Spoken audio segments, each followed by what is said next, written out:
করের রায় নিয়ে, কিন্তু আমি যেহেতু হেরেছিলাম বলে আমি ডিটেলসটা এখনো শুনিনি। তো আপনাদের কাছ থেকেই শুনলাম যে এটা নাকি যাবজ্জীবন দেওয়া হয়েছে। এটা আপনাদের কাছ থেকেই প্রথম আমি শুনলাম।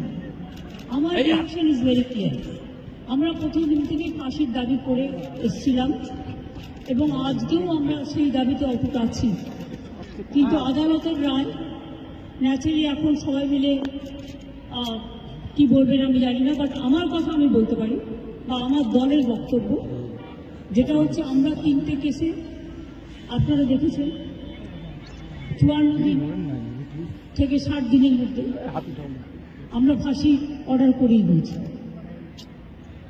কিন্তু আমি জানি না এটা একটা সিরিয়াস কেস এবং এটা নিয়ে ফাঁসি দাবি আমাদের সবার ছিল। সেক্ষেত্রে বিচারের রায় নিয়ে আমি আমার কথা বলতে পারি। আমরা এটাই বলেছিলাম, আমাদের হাতে এই কেসটা থাকে আমরা কিন্তু অনেকদিন আগেই ফাঁসির অর্ডার দিয়ে দিতে পারতাম, ফাঁসির অর্ডার করে দিতে পারতাম। আমি জানি না কিভাবে লড়াই করেছেন, কি করেছেন, কি যুক্তি, আপনারা তো লয়াররা জানেন। সুতরাং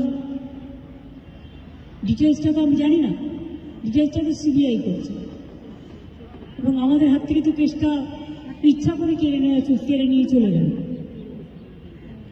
আমরা তো বলেছিলাম আমরা যদি করতে না পারি তাহলে আপনারা সিবিআইকে দিন, আমার কোনো আপত্তি নেই, কারণ আমরা চাই বিচার হোক।